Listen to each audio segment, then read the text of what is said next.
A Russian regulator says it will fine Google over Ukraine war videos.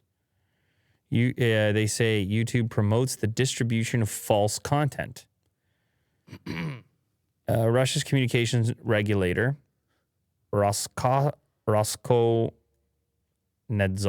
has threatened to fine Google over its failure to follow the country's orders to remove certain illegal YouTube videos. As first reported by the Washington Post in a translated version of its post on Telegram, there's a warning. It may fine the tech company up to 8 million rubles, close to $100,000 US. Is that very little, you think? Well, it's the rubles, man. I thought it'd be like millions of dollars. Yeah. But Well, they say, look, an amount that will increase to 20% of Google's annual revenue in case of a repeat offense. So it would be multiplying at a pretty rapid pace if things didn't change, I guess, after the initial fine. maybe each video or something that they find.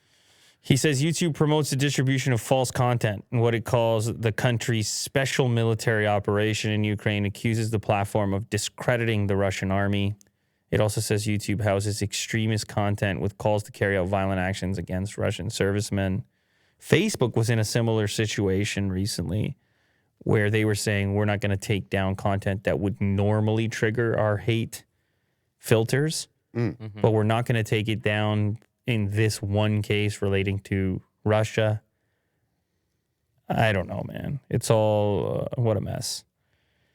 The actions of the YouTube administration are of a terrorist nature and threaten the life and health of Russian citizens. I don't know what Google's operations look like in Russia, but something tells me it is not their top priority to bend their rules in order to appease Russia either. Other companies like Instagram, was it Instagram that basically bounced or was kicked out?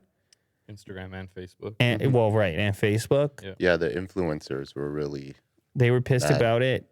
So I don't know. Like, are Google's days numbered there anyways? Like, when it comes to YouTube, I'm curious. Because YouTube, on this side of things, they knocked out RT and other Russian broadcasters, state broadcasters.